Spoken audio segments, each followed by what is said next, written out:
Hello everyone and welcome back to Kingdom Hearts Union Cross. Oh my god. It's been quite a while since we've talked about this game, but you know what? We've had it was coming. I had like a year and a half of updates to get through. Important thing to note, this is an update video to the last episode we did, but we will be discussing thoughts and things that happen after Kingdom Hearts 3.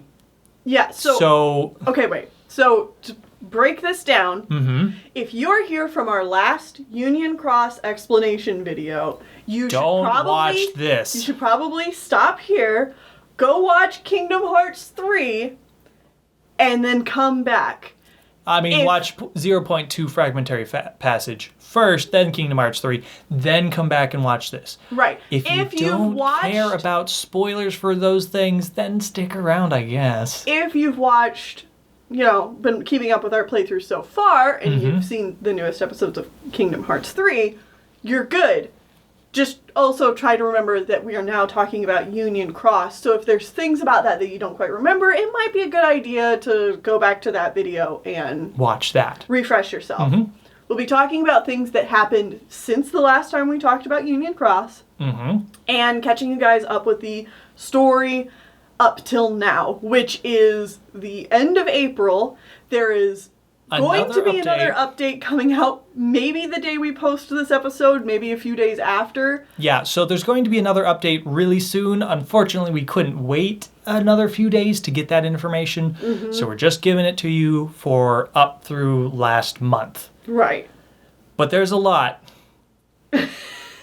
First things first, I want to cover a couple of things that we left off last time that I think are important to bring up now. Last time I was saying that the game is pretty easy and the power level is ridiculous with the medals that you can use and you can just fly through the game. That does still hold true up to a point.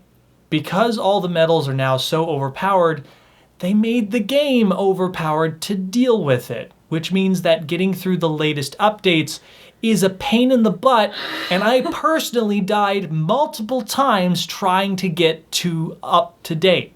Yeah. And I don't feel like I'm doing the game wrong, but I could be wrong. I never really learned the system to begin with. And because it was so easy to begin with. It was so easy. And it's too late for me now. So honestly, I'm going to struggle through it. There's new elements, like there's tickets you can do to just skip episodes if you don't want to do them. And I've been doing that a fair share of time just to get just to be up to date. I don't understand Union Cross's gameplay, and at this point I'm too afraid to ask. Yeah, that too. Another important thing to note. We were bemoaning the fact that there was no way to experience the end of Original Key, aka the fight with Gula, the fight with Aced. The fight with Aced. Oh my god, we're gonna bring that back, where you always say Gula instead of Aced. I just do, okay? We were literally just talking about this and you didn't have a problem, and now we jump into recording and it's immediately Gula. Like, no! The fight with Aced, and then the fight with Dark Bear Man. The bear. And then the fight with Dark Chirithy, and then the actual Keyblade War itself where you fight all the Union leaders. Guess what? They patched it into the game. Sweet. It's in one of like the side areas, and the power level is just as hard. Actually, it's much harder than the actual story is, so you can technically do it, but you need to have like the best of the best stuff, and it's gonna kick your ass. It's gonna kick your ass, holy crap. But it's in the game, and so you can experience it for realsies with an actual proper English translation, or official English translation. Yeah, you can live through the pain of going through the Keyblade War all to yourself. You can go die in the Keyblade War and have a great time. Isn't that fun? Woohoo! But no, I am seriously happy that they included this in this game, because that was a big oversight from, for North American players who never had the opportunity to play Key. I mean, yeah, it's in the game. This probably is in the game now because I don't think this is spoilers to say, but it feels like the story of Union Cross is wrapping up. Mm-hmm. It really feels that way. I can't say that for sure, but Now, it really feels that way. Last time we talked about this, we mentioned that we felt like it was going to wrap up in the next few years, and I still feel like it is on track to do that. Yes. I still feel like it is on track to wrap up with as slow as the updates come out, probably still within the next year. Mm-hmm. But, like, we're getting really close. My guess is that this game will finish up right before they release Dark Road. And that Union Cross is just going to turn into Dark Road?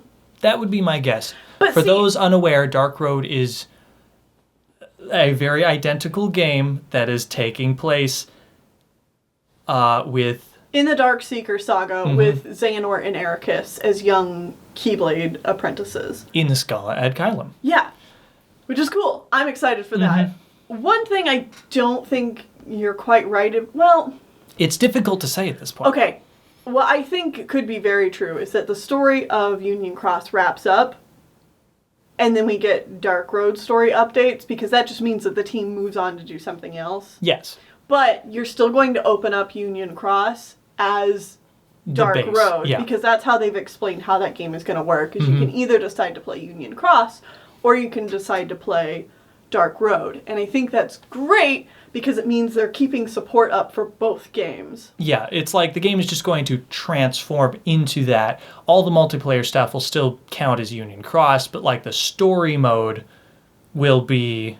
Yeah. And that's unconfirmed. That's unconfirmed. That's our theorizing. Just us speculating. Anyways, for those of you who do or do not remember what was happening in the plot last time we were here.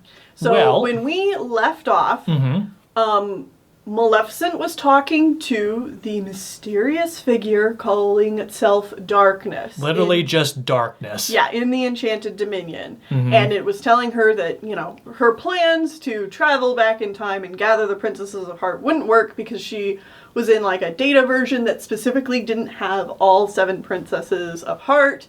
So she's going to have to go back to the future. And that was currently unexplained how that was going to happen. Right. Additionally, Laurium, who is one of our new 5 Union leaders, was looking for his sister and was getting some help from Elrina, a.k.a. Marluxia and Larxene. Yeah. Seems that these two are kind of acquaintances. Elrina was kind of a friend of Strelitzia. They went on missions here and there, but like they weren't super close really friends. Have a lot of friends, Yeah. or any friends really. Yeah, but She's she very much a knew- loner. Yeah, but she did know who Strelitzia was. Or And- Elrina, they knew each other. Yeah, and Laurium is Strelitzia's older brother. Yes. To also remind you, part of the intrigue here is that the 5 new Union leaders didn't know who each other was before the whole event started. So there was, while Laurium knew his sister was part of the Dandelions as well, neither of them knew that the other had been chosen as a Union leader. So Laurium does not realize that she was for sure 100% really Definitely supposed to be there. Here. Yeah. And so he's like, I'm pretty sure she's supposed to be around. I know I haven't talked to her in a while, but where is she? Type of thing. Getting concerned. Yeah. All right. So that's where we left off. Time to start into the updates that have happened since Kingdom Hearts 3 has released. Oh my god. The Union Cross story just keeps getting better. I know some people have a hard time getting attached to this story. Because it's chibi flash animation on a phone game? Yeah. But like honestly, I think they do a pretty good job. The biggest problem I think it has is something that's just kind of inherent to it being a mobile game, and it's that it updates so infrequently. But other than that, like I'm super into this story, and I really hope at some point they make like an HD collection of it or a reunion cross and do like an actual animations to it and stuff like that. Reunion. Yeah, reunion, exactly. That's just such a good name. Just please, Square, give me a union. All right, so through talking with Chirithes and stuff, they find out that Strelitzia was looking for the player character. And so therefore, they are trying to look for, or Laurium is trying to look for the player character as well.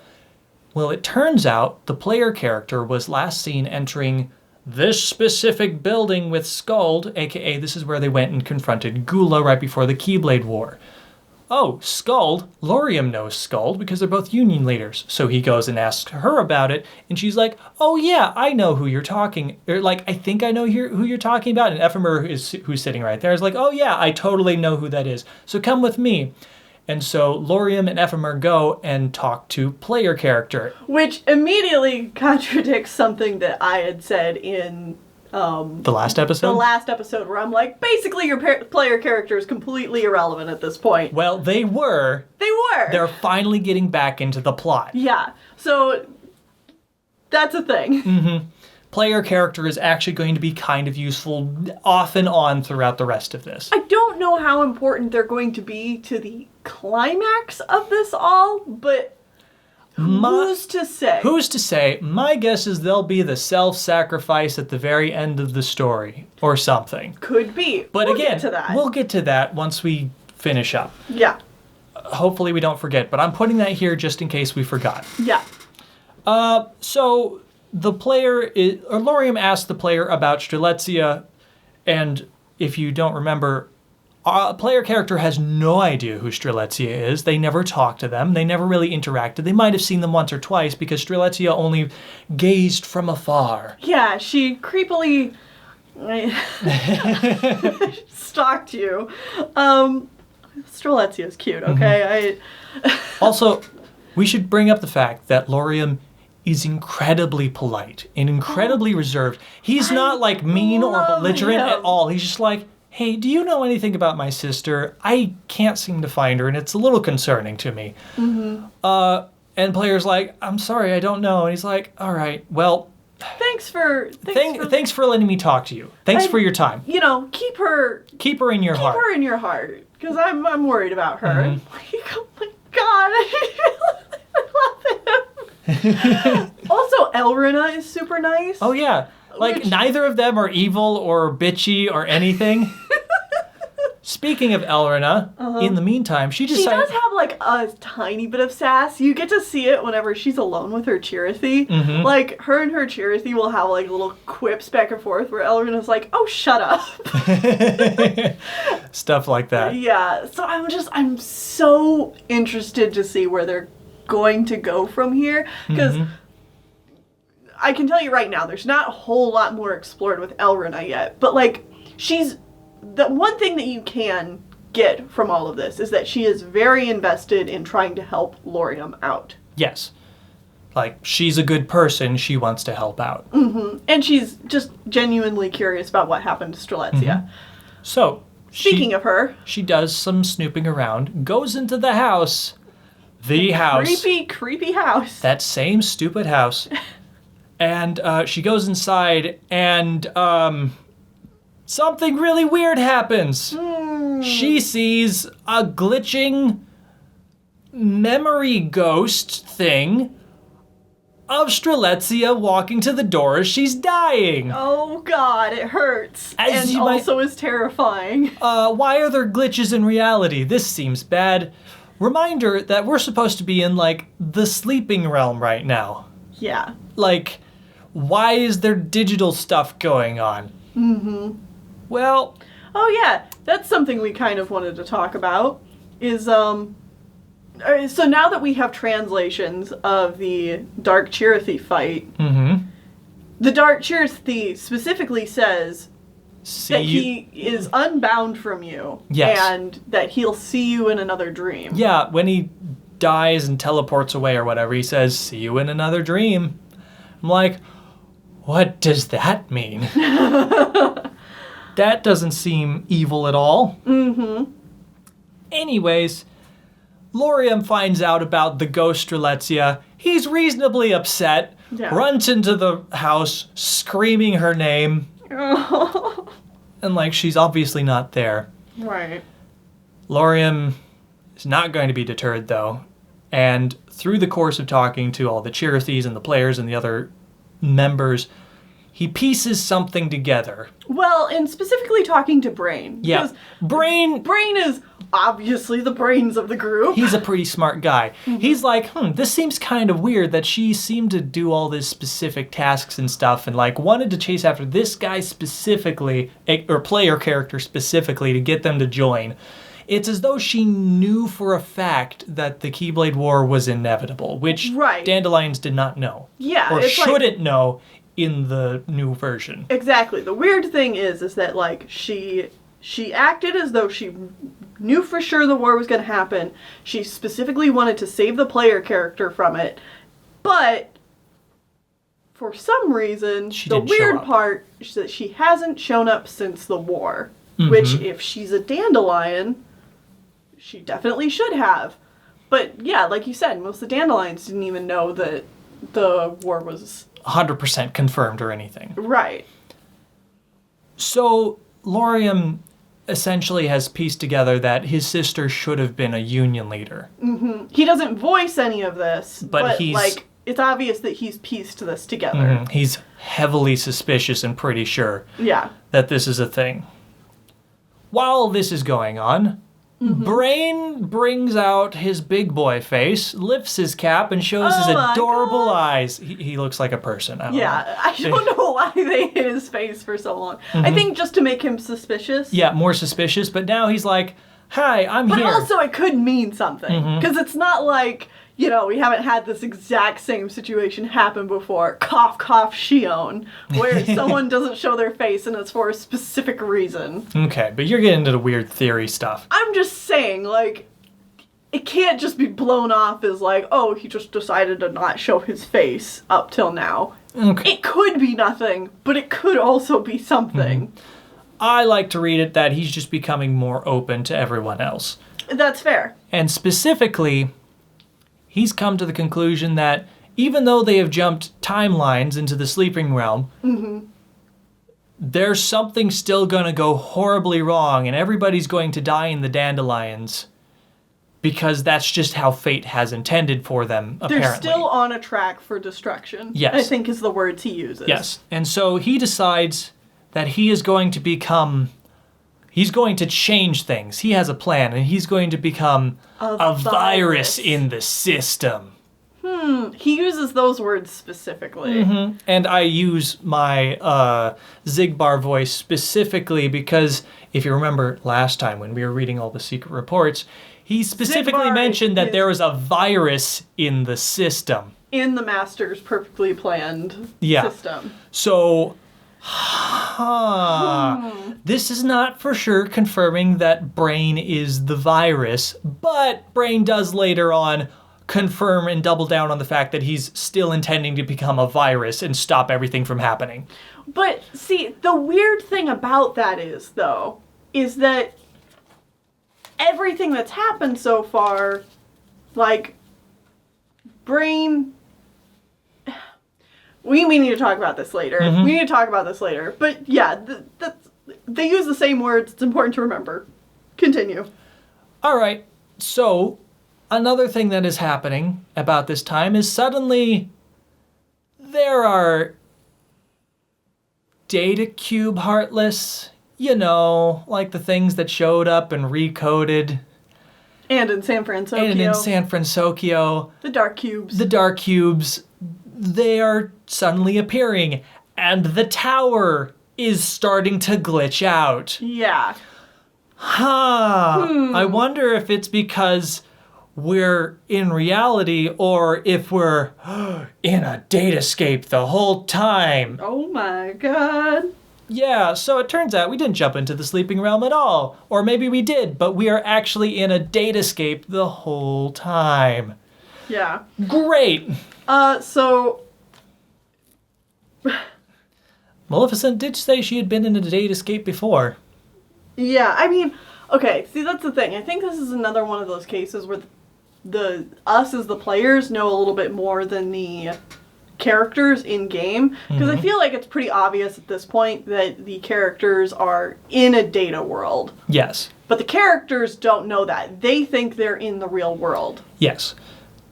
And this is actually all explained by Brain sort of explains this, like, because the player character is brought along with Ephemer to go fight off the Heartless and get into super secret areas, including a control room in the tower where you can see all of the other worlds just displayed up there, all the Disney worlds. And the way Brain defines all this and how it's going on and gives more concrete information of what's going on is how it used to work is the Book of Prophecies was used... He lays all the books, like he has a whole bunch of books that he lays out on the table, and he has them all pushed together. And he's like, the world was all one thing, you could eventually walk everywhere. Obviously, that takes a long time. And after the Keyblade War, everything became separated. Yeah. And he like pushes the books apart and says, you can't get to him anymore. How we used to go to the worlds is their future projections of specific specific Disney worlds. The Book of Prophecies was doing all that as like a data version, or like, no, it wasn't even a data version. I don't even remember what it was. It was a data projection of their future. No, it was a regular projection of the future because when they came to this version, they no longer had all the Book of Prophecies. There was only just the one that one of the Union leaders was given. But it has to be data. Data backup versions that they now explore. Okay. Getting into the semantics. Yeah, semantics. So what was supposed was happening by everyone. Oh, Kingdom Hearts. Yeah. Is that they were living in the real town. Daybreak Town. Mm-hmm. But then they would explore Daybreak Town and data of all the other like Disney worlds. Right. But for some reason, there's glitches showing up in the real Daybreak Town. Right. Which means that they probably haven't been in a real Daybreak Town for a while now. Mm-hmm.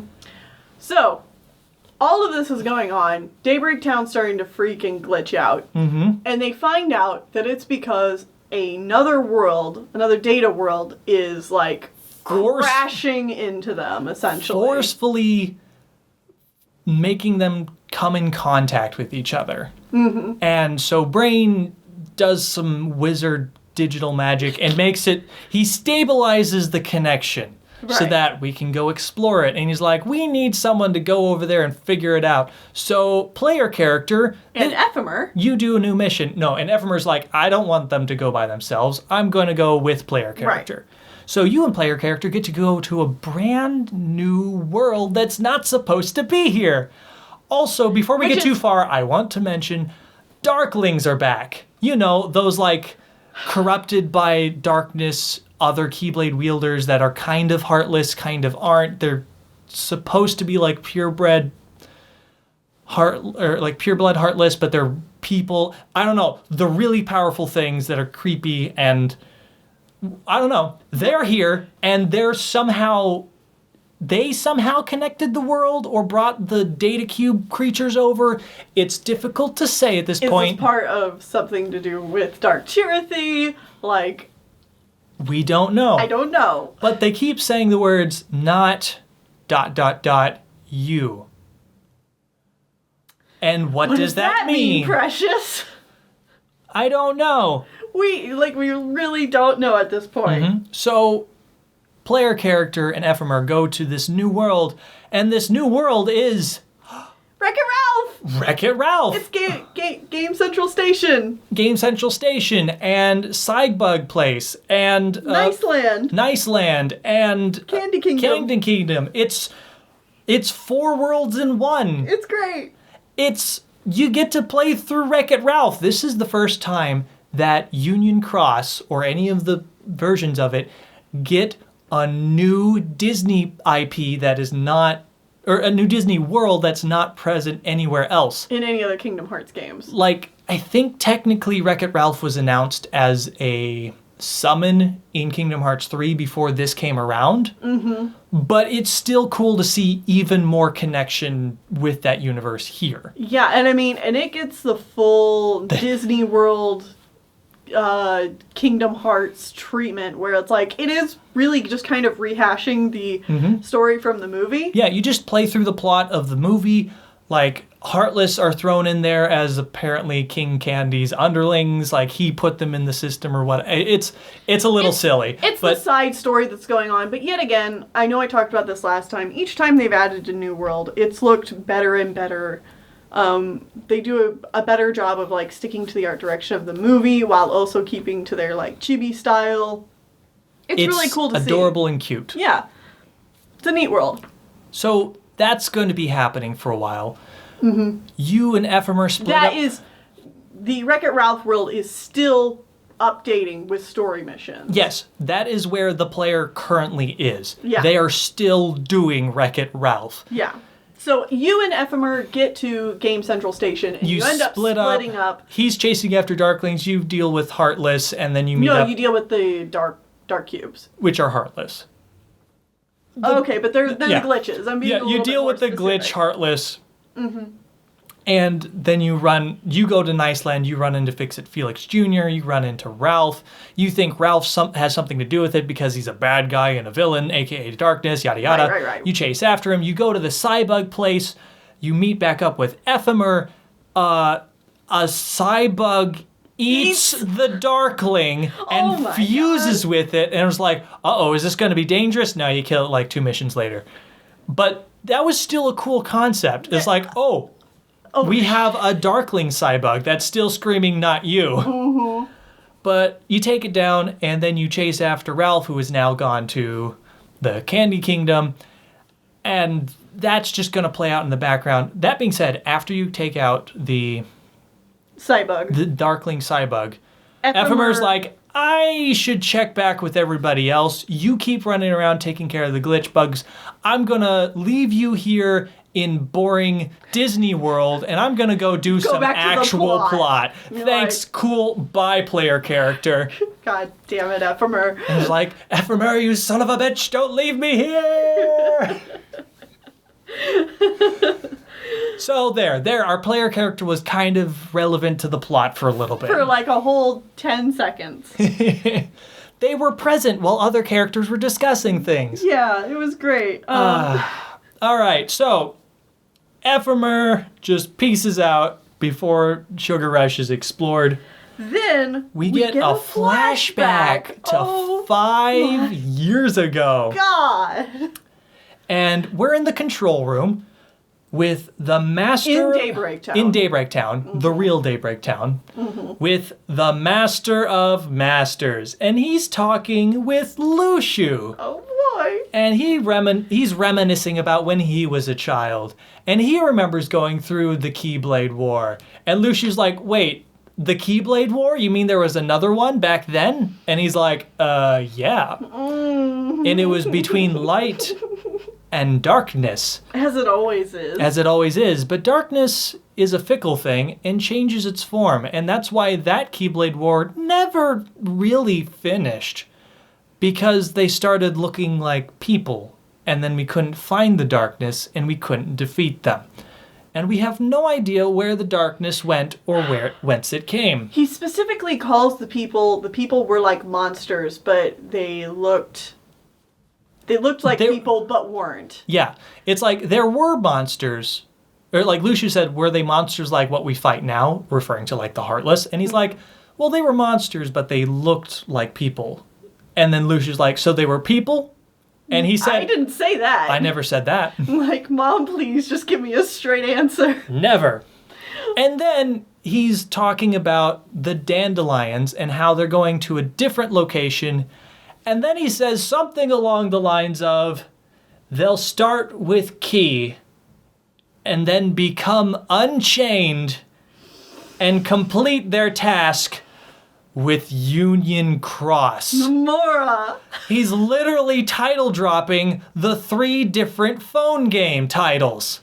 Nomura! You can't just do it! So, okay. To try to... 1 second. Mm-hmm. Warning everyone for Kingdom Hearts here in the future. I am putting my money down on this now. Kingdom Hearts is about to get really, really meta. Like, unbelievably meta. I mean, yeah. It's swiftly heading that direction. But okay. It's going to get to, like, honestly, it wouldn't surprise me if in, like, the next game or two, a character literally turns to the camera and says, watch this. This is going to be cool. And it's going to be someone like Mom or Zigbar or something. Oh, yeah. Like, Mom's just going to be like, hey, you want to beat me? Well, then you need to go to the internet and, like, look up the codes, man. It's going to get crazy, okay? You got to plug your controller into the second slot.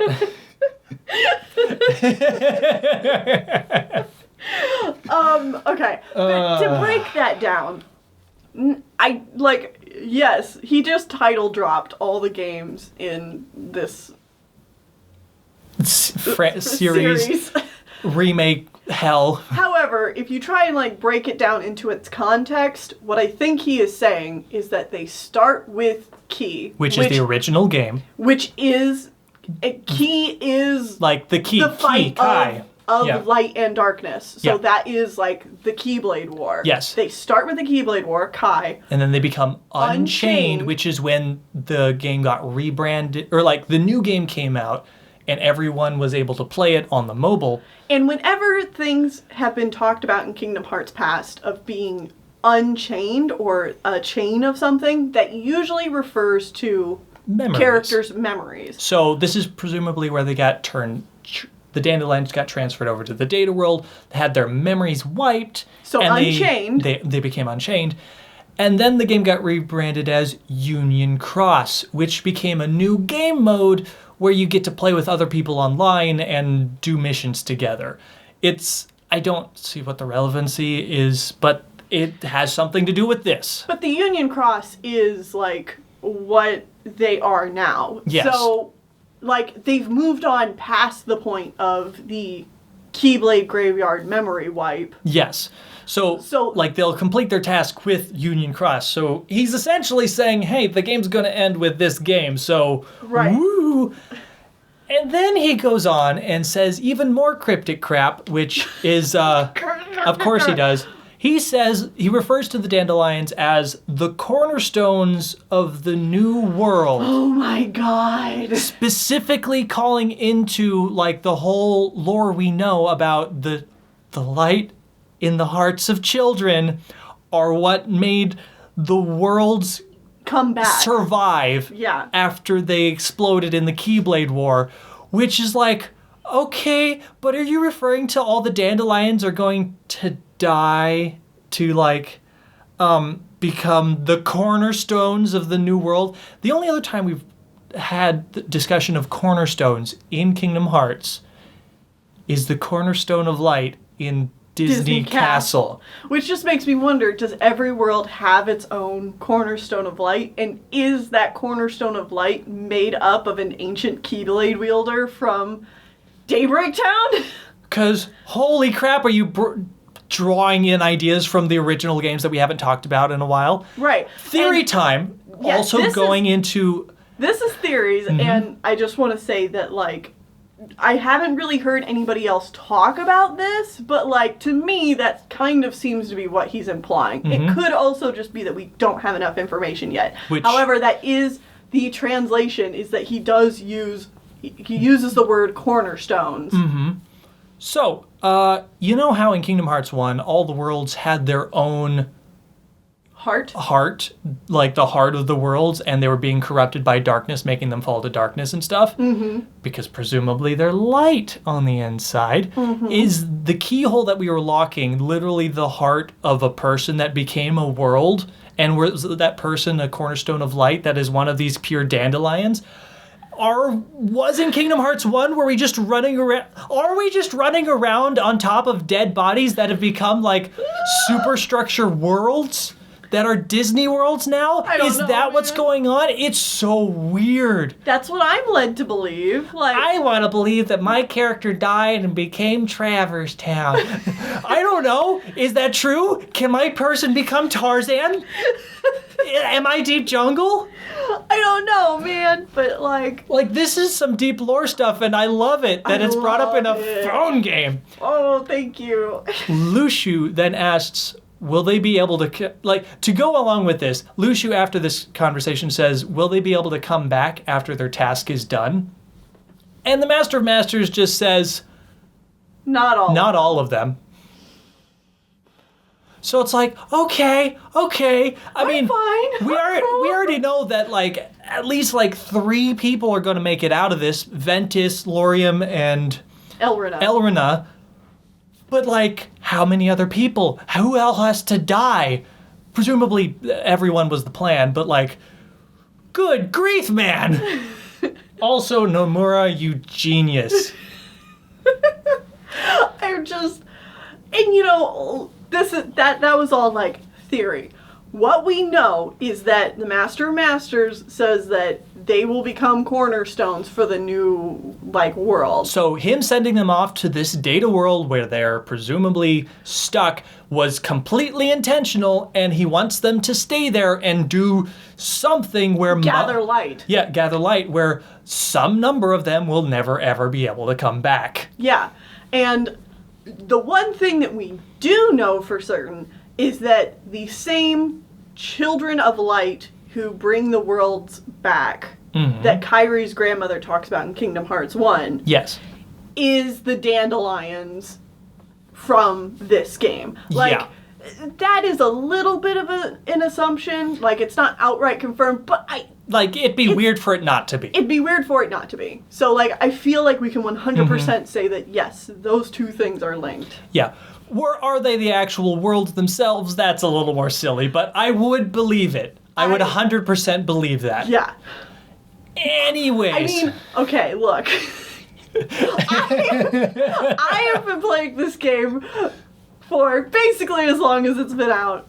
There have been times where I'm like, that Zigbar fella, I've known there's been something up with him. Since Kingdom Hearts 2 Final Mix came out. And other things like, hey, what if that guardian that is always around Ansem is actually Terra? Yeah. You know what? I've been proven right on both counts, and those were like my 2 biggest theories on Kingdom Hearts. So I feel pretty good about this one. And it doesn't even do anything. No, it's just like lore. It's just deep lore stuff, and it's fun. God, I love the deep lore. Guys, we're only like halfway through the updates so far. Look, I get very excited about Kingdom Hearts shit. It's true. Okay. This is fun. So, anyways, back with the main crew of all 5 union leaders, they decide concretely that, we're in a data world. We're in a datascape. We are stuck here. In a digital world. A digital. Yeah, so we're stuck in a digital world. We can't leave. This is bad. Yeah, that was probably the biggest revelation to me about all of this because, again, I feel like if you've been playing the game up to this point, you probably already concluded that they're in a digital world.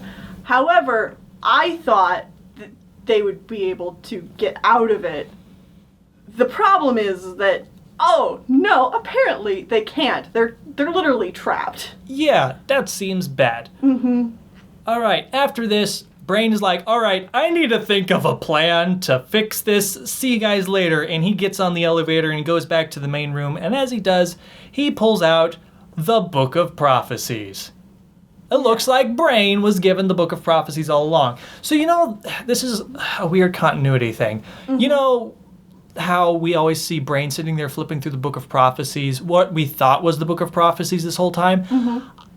I don't think it was. It was just a random book that he was always looking through. But it looks like the Book of Prophecies. Maybe I need to go back and look at it. I don't remember.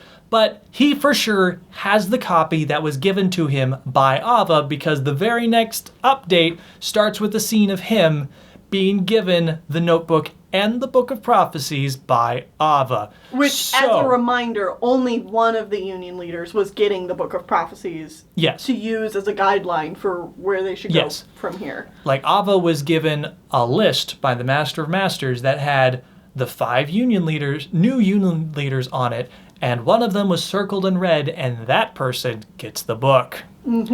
So Ava's like, hey, you're a new Union leader. Also, fate sucks, and I really, really, really, really hate it. So I'm going to try to do something a little quirky. Screw destiny. Screw destiny. See this paper? It has all the Union leaders written on it. The red one is the one that's supposed to get the book. I'm the only one who's supposed to read this. I'm going to put this inside this Book of Prophecies. Here you go. Yep. You'll know when to read this. Ava. Also, I like the wording where she says, it's specific. I'll put it on the page where it reads your fate. Yeah. It's like, oh, the Book of Prophecy refers to what's going to happen to these Union leaders. Cool. Brain has not read the book at all. Full stop. Which is crazy considering how much he's poured over, like, the other books. Mm-hmm. He's reading everything but the Book of Prophecies. Yeah. And I think, like, again, another little theory here, but I think he does that because, one, when he talks to Ava, he talks about not really even wanting to be a Union leader. Mm-hmm. And two, they have this talk about wanting to change fate. And Brain doesn't want to read the book to see if that will help change the fate of everybody involved in it. Mm-hmm. It's like, he doesn't, at least I can only presume, he doesn't want to just sit there and have knowledge of what is supposed to happen and just be depressed as it continues to happen or something. You can argue that the knowledge of knowing what is supposed to happen is what led the foretellers to go down the path that they did. Yeah, exactly. So it's difficult to say. Mm-hmm. So he's got the secret note and he's like, well, things are going bad. At this point, Laurium has come to him and is like, hey, I'm pretty sure my sister was supposed to be a Union leader. And Brain's like, yeah, I think you're right. I guess I should look at the book. Yeah. Now seems like the time. At the same time, the darkness has brought Maleficent to the Data Daybreak Town and says, hey, we can get you back to the future. You just need to head into that tower over there. Yep. And this is as far as the North American release has gotten us. Oh my god. So if you're playing the North American release and not looking up translated things from Japan, that's all you know. But we have 4 more months of updates that Japan has over America. Mm-hmm. So we get into that now. Yay! So we start with Maleficent still. Yes, the darkness tells Maleficent that they are in Daybreak Town. Mm-hmm. Says that she needs to go into the Daybreak Town tower. Yes. Which will somehow have some way for her to go to the real tower. She needs to find an ark that is there. Mm-hmm. And that ark can transport her to the future. Yes. The reason the Ark can do this is because the Ark is an abandoned project. It's incomplete. It's incomplete. It will essentially destroy her body, but leave her soul and heart in there so that it can transcend through time, because that's how time travel works in Kingdom Hearts. You can only do it as a heart. Yeah, you can only do it as a heart, but people remembering her is what's going to bring her back. So that moment in Kingdom Hearts 2... when the 3 good witches are like, oh no, that's Maleficent's cloak. Shoot, we said Maleficent. No, stop saying Maleficent. Oh no, Maleficent's back. Yeah. That's essentially what they're saying she needs to do. Yeah.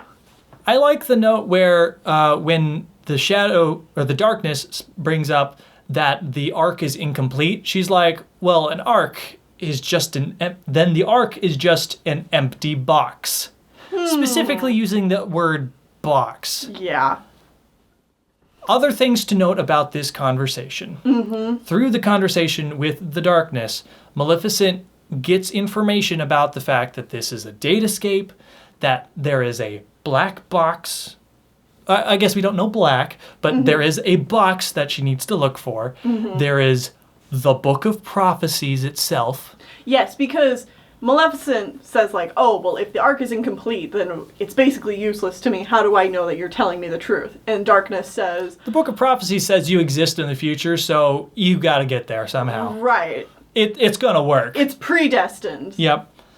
But and also... then Maleficent asks, oh, so you've read the Book of Prophecies? And Darkness replies, some of it. I know some of the contents of the book. Right. I know some of the bop. I gotta say, in my notes, I have written BOP, bop, for Book of Prophecies a lot. So if I ever refer to something as bop, I mean Book of Prophecies. Yeah. Bop. Bop. Scooby-Doo. I just want to see the Master of Masters singing that with like Lushu. He would. Anyways, wait, hold on. What?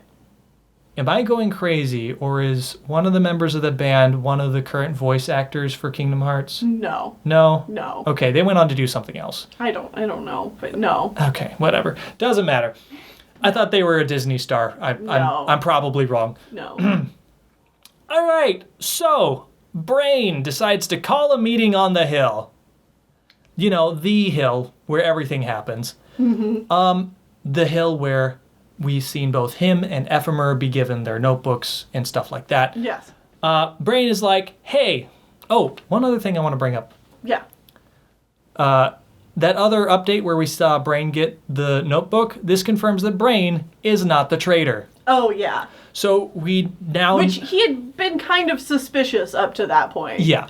So the people that are two people that we know are ruled out are Ephemer and Brain. They're the only two we've seen get their book from Ava. Right. Laurium makes no sense because he's the brother and really distressed that she's gone. Yeah. So this leaves us with Skuld and Ventus. Yeah. As the two most likely candidates as the traitor.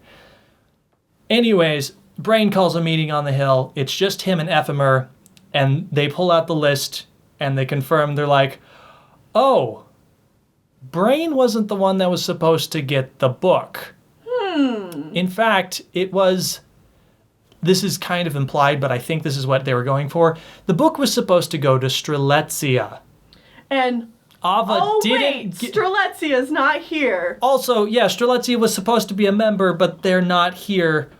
Ava changed fate by giving the book to the wrong person, which she confirmed with Brain before that she was doing that on purpose. We forgot to bring that up, but she decided to change fate to give him the book and not tell him who was supposed to get the book. Yeah, and it should also be pointed out here that Ephemer and Brain both agree that they're like, okay, so then did Ava decide not to invite Strelitzia to be one of the union leaders as well to change fate? And they're both like, no, that doesn't feel right. That doesn't feel right. So they agree that Ava gave Brain the book to change fate, but do believe that Strelitzia was still supposed to be part of the union leaders. So it's some other reason that Strelitzia was gone, not because of Ava. And they also find by looking at this list that, yeah, one of them is 100% not supposed to be there. Yeah. Well, from here, we get a charming scene of Skuld and Ventus enjoying a new snowfall that is happening in Daybreak Town. And they're like, man, I'm glad that we can still sit here and have fun. Always a good sign in a story when a couple of characters sit and be like, man, I love it when we can sit around and have fun. Good times, man. Such a good thing. They are called to the hill. Yeah. They're almost immediately called to the hill by Brain's Chirithy, who wears a very similar outfit. A very similar outfit to Brain, and it's super cute. Important thing to note, the Chirithy was only supposed to bring the offending member, but couldn't get away with only bringing the one over the other. So both were called to the hill. Yeah. So the only person that is not here is Laurium. Mm-hmm. Speaking of Laurium... No. Oh, no. Nope, we're not there yet. Okay, yeah. So, they call both of them to the hill, and they ask them questions about, how did you receive the book? Where did you get it? And Skuld's like, oh, I got it here on this hill. And Brain's like, cool, so did I. Yeah, and Ventus is like... And Ephemer's like, cool, so did I. And Ventus is like, wait, I got mine by the tower. Whatever, that's fine. Anyways, Brain then goes on a discussion of how they reconfirm all this information with both of them, and they also say that they're pretty sure whoever the betrayer is doesn't realize it. They don't realize that they were replacing Strelitzia, so they are not in the wrong, and we want to continue to treat them as a friend. Which I love. I love the fact that, these union leaders aren't just they're not like traitor! Yeah, they're not like the foretellers and just immediately at each other's throats. They think about stuff. They discuss things constantly. Yeah. This is just shown over and over and over again throughout this. They're like, hey, can I talk to you about something? It's not like Lorium gets his suspicions and then he's just festers and I think it was you! Yeah, or anything like that. No. They're all very intelligent and they're just trying to figure this out, and they're not pointing fingers. Yeah, and we're just sitting here and we're just prolonging the inevitable with, who could it be? And then it finally ends with Brain going up and putting his hand on the shoulder of the betrayer and saying, your name wasn't in the book, Ventus. Oh, man! Dun, dun, dun! Oh my god! My theory that Ventus, who is, canonically shown to have a lot of pure light and a lot of pure darkness inside his body. What? He able to, commit a murder? No, say it ain't so. I know some people are upset that this turned out to be the case, and who knows? There could still be another wrench thrown into this. There's still a lot of information we don't know, but that's what we're going off of right now. Yeah, but it looks like our little baby Ven committed a murder, and I'm just saying, all the pieces were there. You might be upset that your cinnamon roll Ven might have committed a murder, but again, he had a day to read the book. Yeah, he doesn't know that he did it. And it's because hold on. there's yes. Well, but they've already talked about it, how the person who is the quote-unquote traitor doesn't know. Anyways, is unaware. We need to put a pin in this because you know how these four are here. Well, where's Lorium? Let's discuss that. Maleficent. Yes. Maleficent and Darkness are in the tower. They have made their way into some random room in the basement, and wouldn't you know it, they've wandered into a room from Kingdom Hearts 1. Hold up. Before they get to this room, Darkness tells Maleficent that she is going to become a symbol, a link to the people of Daybreak Town. Yeah, that seems interesting when we walk into the room that everyone presumed was the emblem Heartless factory machine from Kingdom Hearts 1. An emblem, a symbol, a link for all of the people of this town. Also, didn't you say something about having to cast away your body to get to the future? How could you do that if you were only a heart? I don't know, maybe a heartless. So it's this machine that has 7 pods, and Maleficent's like, I just need to crawl in here and this'll take me to the future, eh? And the Shadow's like, the Darkness is like, just get in the pod, don't ask questions. I cannot believe that the same day they gave us an update on the whole Ventus being the traitor, they also dropped this on us. They also dropped this bombshell where it's like, hey, you guys remember this mysterious room we've never talked about since Kingdom Hearts 1, but it's all burned into your subconscious? Here you go. And clickety-clack opens up the door. You're not supposed to be here, says Lorium. Dun, dun, dun. And then that's the end of the update.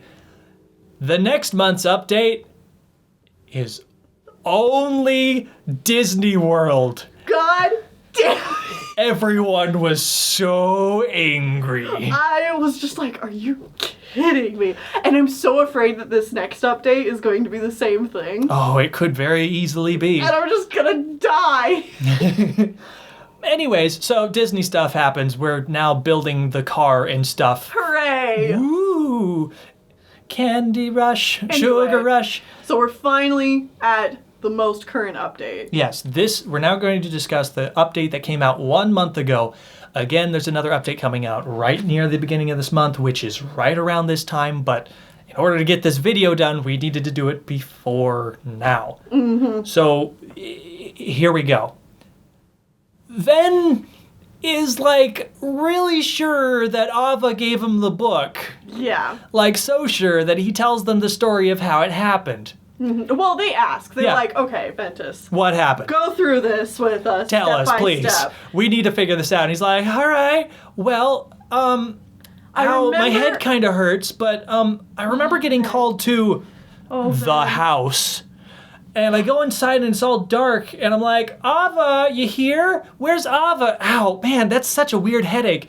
And then somebody showed up at the door, and I look over, and next thing I remember, Ava and I are leaving the house, and she's talking about how I'm a new union leader. And there's a brief flash there when he looks over at the door, and who is standing at the door other than Strelitzia? Of course, it's Strelitzia standing at the door. Oh my god. So Ventus was in the house when Strelitzia arrived and then died, and he doesn't remember what happened. Boy, you committed a murder. Or witnessed it at the very least. At the very least, you witnessed it, yeah. And so, is Ventus because again, we know Ventus is kind of in there, but not necessarily called Ventus. Right. Did the darkness Ventus come out and kill Strelitzia?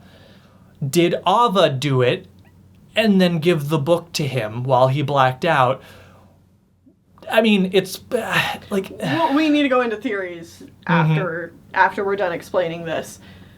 But yeah, there's... That's what we're given, is that he was definitely told all this by Ava after the fact. It's just his head hurts and he doesn't remember exactly what happened when someone walked in the door. But like, someone walked in the door, it's gotta be Ava, but we are clearly shown that it's Strelitzia. Right, and the other characters are like, wait... You don't remember anything that happened in the house? You kind of hesitated there for a moment. Yeah. And he's like, yeah, I don't know, it's not important. Anyways. Anyway. Marluxia has been having a conversation. Conversation. Conversation. We've been talking for a while. With Maleficent. Actually, this might have been part of the last update, or it happened before that part of the conversation. I don't remember. He talks with her, and she's like, you know, you're locked in here. And he's like, yeah, and you're not on the list. Or, you're not on the, like, party list or whatever. So you're not supposed to be here either. And she's like, cool, then let me leave. I'm just going to crawl in here and go. And he's like, no, I don't allow it. And then they fight. And so after we have this conversation with Ventus, we go back to the room, and it's trashed. Yeah. The room is wrecked. The pod that Maleficent was going to jump into is destroyed. Laurium is on the ground, unconscious. We don't know. He obviously lost. Yeah, I mean, he's not dead, because if he was dead, his heart would fly away. Mm-hmm. And also, how would he make it to the future games? I don't know. But an important thing to note is one of the other pods that was there is missing. Oh my Maleficent God. and the darkness are nowhere to be seen. Yeah, so... Okay, and that is where we left. That is where it really leaves off. That's all the information we have here.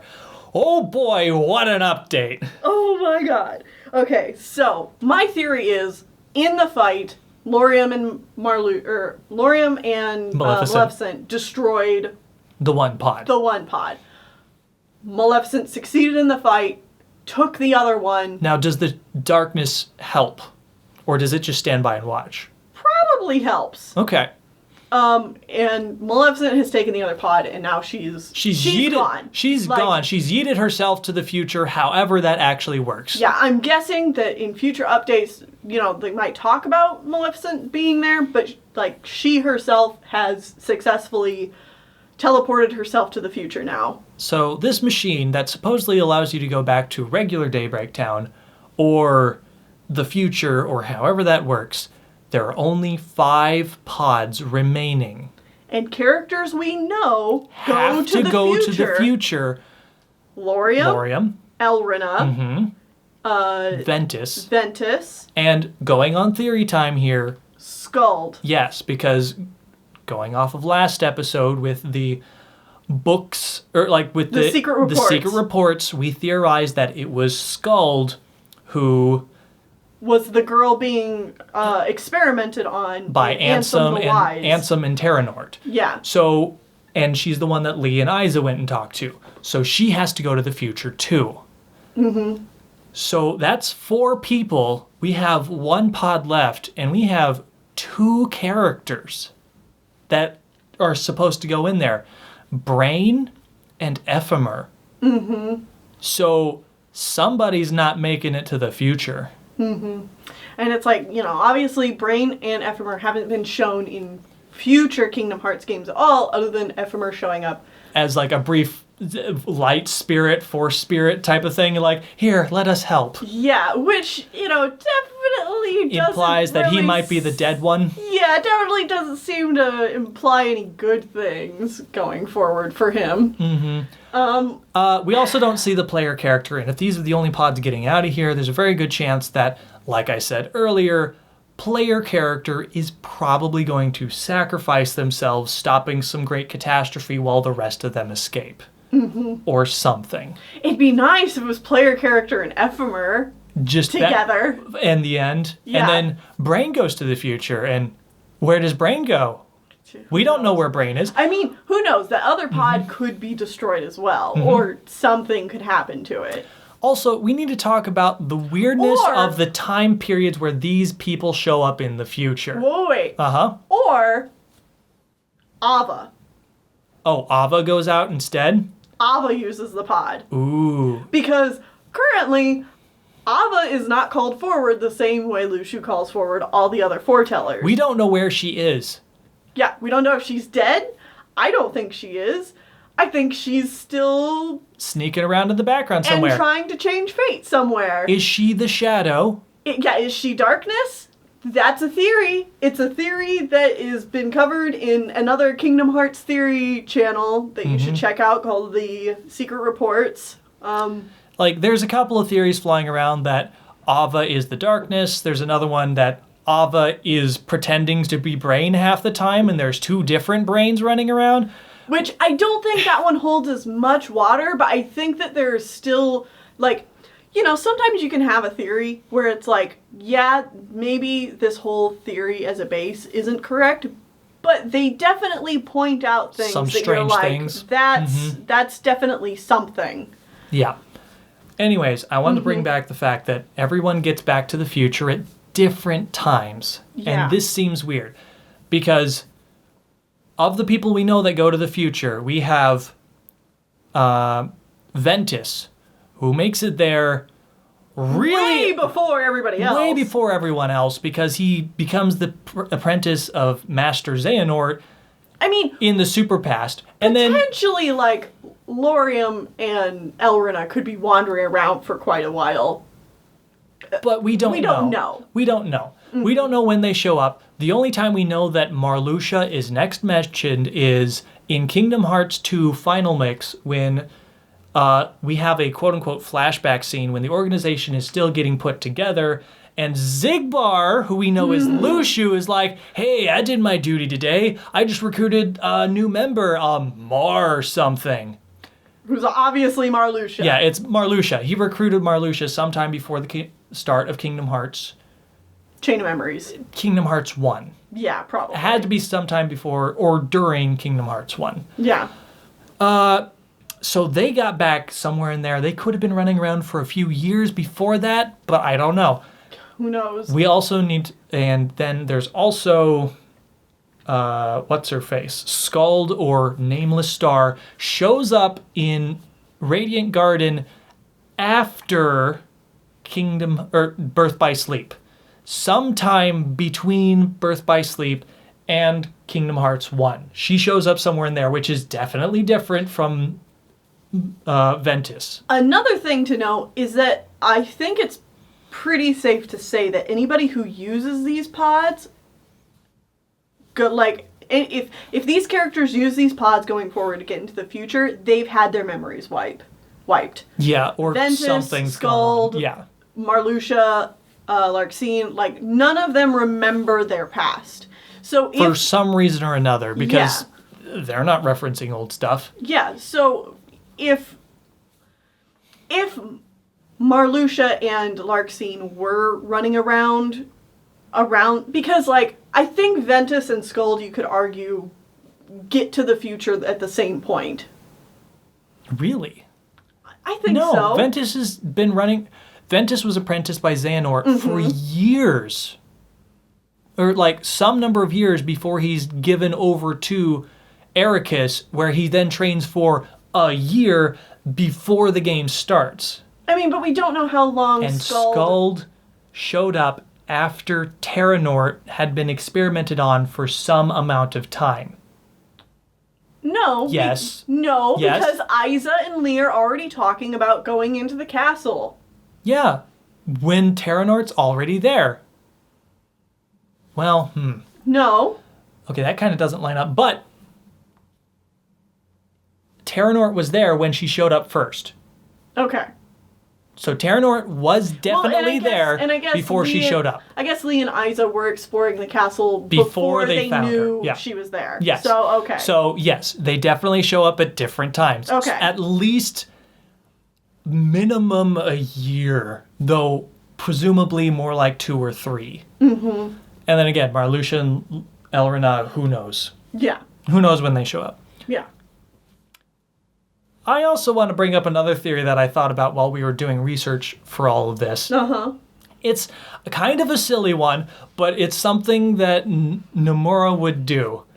It is a call back to Kingdom Hearts 1. He's trying to fill in more plot holes by doing something again. I love it. So, everybody remember in Kingdom Hearts 1 when Sora gave up his physical body to save Kairi, Kairi's inside me and all that. Became a Heartless. And then Kairi, just through the pure willpower of remembering Sora and her light, brought him back without properly refusing him with his nobody. Mm-hmm. That sounds pretty similar to what the Darkness wants Maleficent to do now, isn't it? She is going to go forward as only a heart, and then she needs people to remember her as a thing, and she will be recreated. Mm-hmm.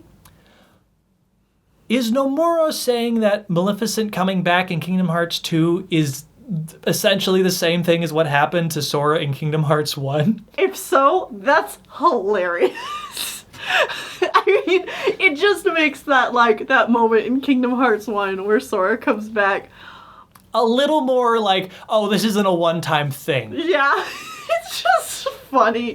Like, continuing to try to retcon and work this into the universe when Kingdom Hearts 1 was supposed to be a standalone game and then just this entire universe is coming around it. And it's not even retconning, it's just building on it. Can Nomura continue to make Kairi's involvement less and less important? I don't know. You know how I think we might find out? Next time on Kingdom Hearts, when we start the Remind DLC. Oh my god. The DLC where it's supposed to be all about Kairi. We'll discuss that as we do it. Do you have any other thoughts before we're done? Kingdom Hearts Union Cross's story is a wild ride. I'm here for it. I really enjoy it. I'm sorry if it was mostly Sean and I screaming. Yeah, it's been a lot of fun. I know this video is going to be almost as long as the first one, which covered a lot more. 5 to 6 years, but this is new stuff that's coming out that is currently relevant. So we want to make sure to get all the details in there. It's not all of this stuff happened. It mostly wrapped itself up so we can give you the cliff notes. Right. This is we don't know what's important going forward. Yeah. So it's we kind of need to go over each plot because we do want you guys to be updated. However, if you do want to be more updated, I highly recommend going to the YouTuber Everglow's channel and watching their Union Cross playthrough. Yeah, they have links in the description that have the timestamps to every time there are story beats, So, honestly, that's how Sean and I keep up with the Union Cross story. I mentioned before that there's a channel that covers Kingdom Hearts theories that I really like called Secret Reports. They're a pretty new channel that has some great videos talking about theories for Union Cross and explaining some of the lore of Dream Drop Distance, which I know is a game that's a little confusing to get your head around the first time. They've got some really great edited videos. I'm going to recommend them as well. Either way, that's going to be it for this episode, this update. Again, we'll update again probably when the game finishes at this point. Yeah. Who knows? We'll see. We'll definitely update again when more Union Cross stuff comes out. When we feel it is time. Yeah, we're not going to do it like every month, but this is just going to let you know that we will update again. But for now, we'll meet you back here on Monday as we jump into the Kingdom Hearts 3 Remind DLC. Oh my god! Yay! See you then.